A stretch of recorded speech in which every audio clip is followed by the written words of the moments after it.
What's up guys, Mixed by Jocelin here and welcome back to Mixed Up, where we mix down tracks on Logic Pro X. Today we're going to do a slightly different video and I'm going to show you my Logic Pro recording template, and I'm going to break down everything about the template and exactly how you can optimize it and get the best out of your recordings. Let's go.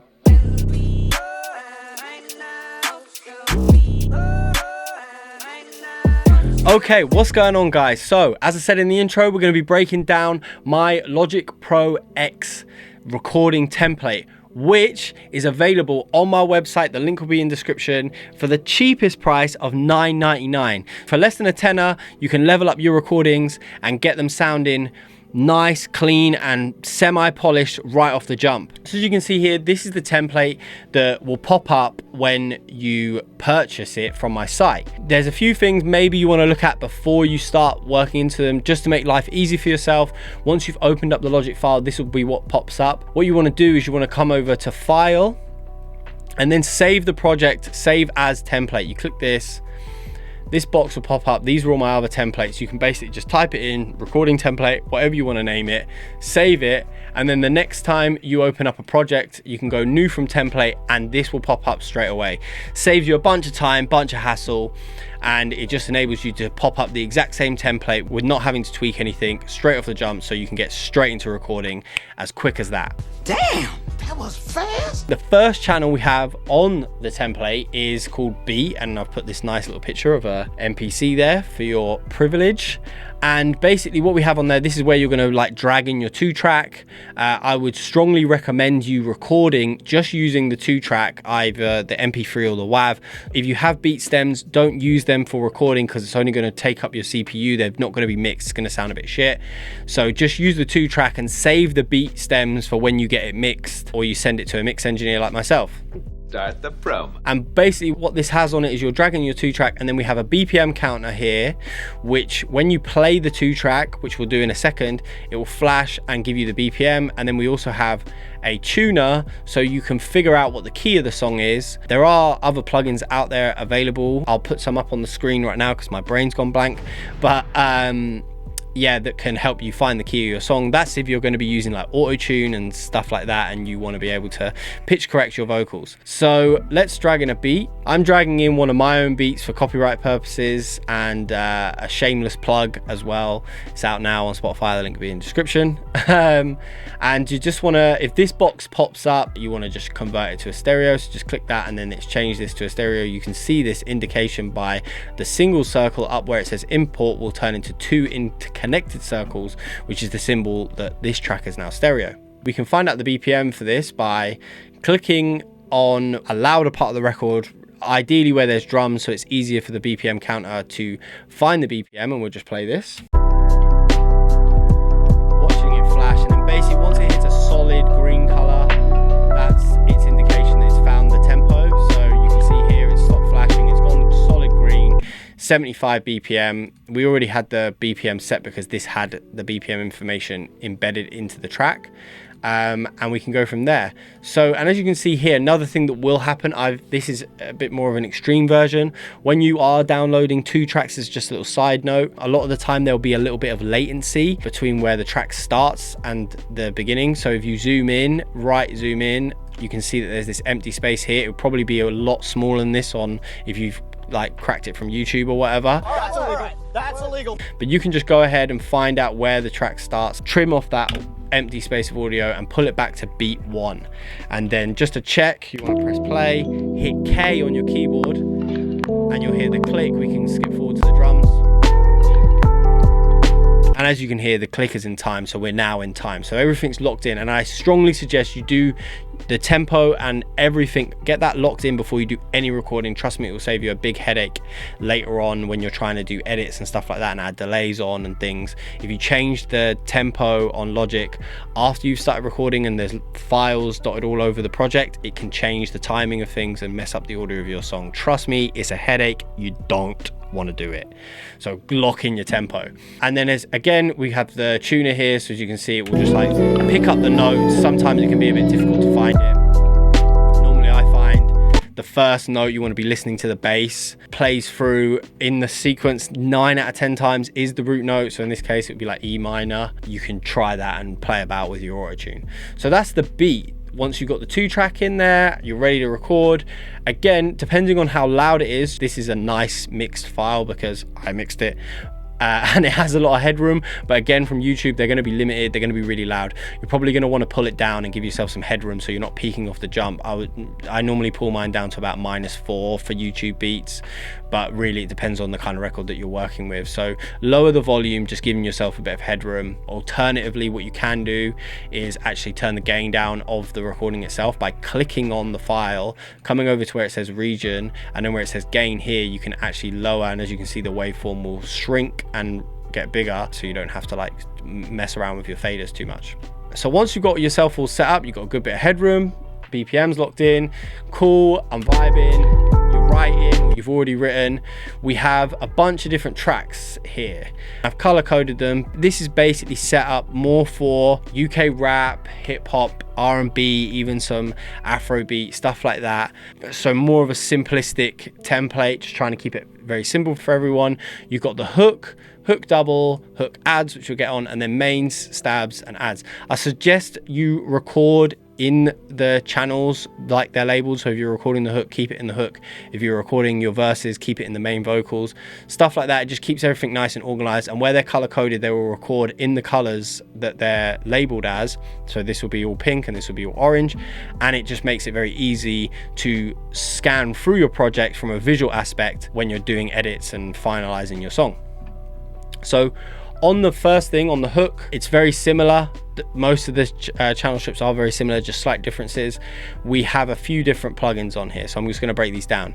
Now, before I get into it, there are third-party plugins on here. They're not all stock Logic. If the demand is there, I will make a stock Logic template for you guys, but I wanted to keep this true to the actual template that I personally use with all of the artists that I worked with in the past and still do use and still work with. That's why I've kind of left it here, but all of the plugins are interchangeable. You can swap them out, and feel free, if you have bought the template and you are looking for a swap out because you don't have that particular plugin, feel free to send me a DM and I'll happily send you some suggestions of plugins that you can use that are free or that you might already own. So first in the chain, we have this level meter. This is basically something that you can pop up when you're doing your first kind of recordings, just whilst you're getting the gain stage, just so you can make sure that you have a healthy read coming in. You don't want it to be too loud or too quiet, because if it's too quiet, then you're going to have to bring it up and you're going to bring up a load of floor noise, and you're going to have to work your plugins a lot harder to get the loudness and the dynamics that you want from your recordings. If it's too loud, which is the worst thing, it's going to peak, and once it peaks and it's distorted, it's near enough impossible to get it to sound as good as it can do. You can use plugins to help fix that, but I strongly suggest just record it properly. Avoid peaking at all costs, which leads on to the next plugin that I have. So once you have a healthy thing, it's going to sound quite quiet, especially against the beat. I have a gain plugin here, so you can basically raise the gain or lower the gain to a volume that you can hear at a comfortable level, and it's non-destructive. So basically that means that it's not going to destroy the recording permanently. You could turn it all the way up, it can sound distorted, but you can always turn it back down. This is where you're going to want to get your volume from your gain when you're recording in. Do it nice. You want that Goldilocks, not too hot, not too quiet, you know, just in the right spot. Use the gain to get the volume that you want from it. And then secondly, we have an EQ. Now, a very simple EQ. Again, you don't want to over process stuff. You don't want to add too much things when you're doing recordings. You want to keep it nice and simple, but just enough to get a good vibe and a feeling from the session from the jump. The more you add on when you're recording, you know, you're gonna struggle with your buffering size, and you're gonna get latency, and your computer's gonna start crashing. So you want to kind of try and keep it simple. We have a roll off at 100, just getting rid of any of that room noise, floor, too much subby noise, whatever, and then a small little shelf up to around 500, just taking off a few dB, just again getting rid of some of the boominess of the vocal, kind of controlling it, and then a small shelf lifting up the top end, getting a little bit of like sparkle and, you know, that expensiveness from your mic, which you might be missing, especially when you're recording in some home studios. Just a small EQ and then a tiny little sliver of 20k just to get rid of any like real high end frequencies that are popping through. From there, I have this Autotune set up, which you can obviously just turn off if you're not using Autotune. Autotune. This is Waves Tune. I like to use this when I'm recording. I do use other Autotunes when I'm mixing, but I use this because it's in real time and it's very, very good at keeping the processing small, and it's not peaking your CPU, and it won't add any or too much delay, so you can actually hear this Autotune working in your headphones whilst you're recording, so you can record into the Autotune, which I strongly suggest, especially if you're like an Autotune wavy kind of rapper, singer. You want to be able to sing into the Autotune because you can make the Autotune do certain things and react in certain ways to your voice. So recording with it from the jump is always going to get you closer to that finished sound that you're looking for. So Waves Tune is a very, very good plugin. Most of the other Autotunes on the market will kind of give you a bit of a delay or ramp up your CPU, and the processing powers, you're going to start to struggle basically, hence why tried and true I use Waves Tune real time. And then secondly, we have a emulation of the 1176 compressor. I love this compressor. This ends up on most of my mixes anyway. It gives a nice warm crisp sound to it. It's very good at controlling. I have it at, you know, a medium ratio. You know, I do sort of, I'm aiming, and you want to do this as well, for like -7-ish compression on your vocals when you're driving it. The attack and release is set up mostly for like rappers and again like wavy singers, stuff like that. It's kind of a fast attack. It's going to give you a lot of clarity, punch and drive, but it's also going to, you know, give you a lot of control over the vocal as well. It's a very, very nice compressor, and it's going to give you that kind of like warm glued sound that you're looking for from your vocals, and just help control some of those dynamics but keeping it still nice and lively. And then finally in the chain, we have Fresh Air. Again, this is just going to emphasize that top end. It's going to give you a bit of sparkle. It's going to give you a bit of clarity. And especially with the Autotune, it helps really like emphasize some of those notes and those flutters and stuff like that that are going on, and giving you sort of that wavy sound that some of you might be after, as I said. And even with rap and stuff like that, it's going to give you that clean, crisp sound and help you cut across the record and sound, you know, kind of like expensive and professional, all the words that everyone's after. From here, we have 2 buses set up. So if you're not familiar with buses, I will release some videos breaking down buses and how they work and the concepts. They're basically variants of the signal that are being sent to other channels that have effects on. So the reason why we use buses for reverbs and delays is just so we're not adding reverb directly onto the channel strip, washing out the vocal, and we have more control over it, and we can get a clearer sound but still creating reverb on it. All of this stuff is set up and it's nice. I have Valhalla. Again, these plugins can be swapped out, but this is industry standard at the moment. This is a really good plugin. It's on 90% of like everything that's coming out of the UK and the rap scene at the moment, and even America. I've set it to be quite a tight but nice room kind of feel to it. EQ'd already as well. EQ on the reverb is important. Again, I'll go into more detail in other videos, just breaking it down for this template. But yeah, Valhalla, very good. Again, you can simply pull up another reverb if you want and mimic these settings, and you'll get near enough a similar sound. As long as you're using like a concert hall and not like a plate or something like that, you might sound a bit different. But yeah, and as I said, always feel free to DM me if you have any questions. And then lastly, on this channel, we have the H delay, which is set up at a 1/8. And again, you can change the speed very easily with the delay. You can just go to, you know, 1/4, which is going to be slower, go up to 1/16, which is going to be faster. Feedback, but all this is set up. This is most of the time, I don't really touch this stuff on the main vocal. It's sort of set and it works, and I just balance it in using the dials over here on the bus. This is going to be more delay, this is going to be less delay. So really easy, and it's a nice delay, and it just adds a nice bounce to the recordings when you're working on them. Another reason why you want to make sure your tempo is set before you start recording, because all this is already here. The double is near enough the same. It's just set up and labeled for you, so you can do some like doubles or stabs and then pull it down in the mix, getting a nice balance if that's your desired sound from the recording. Ad-libs is where it slightly changes. Most of it is the same. You know, you got your Autotune on there, the compressor is the same, Fresh Air is the same. What I've done is I've changed the EQ slightly, and I've taken out a bunch more of the low end and a bunch of the high end, basically creating like a telephone effect, which is used all the time on rap music, especially UK music.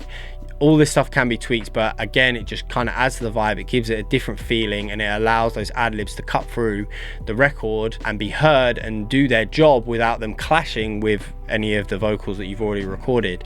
The other difference is you have a much higher send of the same reverb, so it's much more drowning reverb, it's giving much more space, it's putting it in a different pocket. And then finally we have a different delay on it, same delay but a different type of delay. We have a 1/4 delay, and we've put a ping pong on. I played ping pong, which will basically ping pong the delay. Rather than it just going yeah, yeah, yeah, it will go from each ear, it will go yeah, yeah, yeah.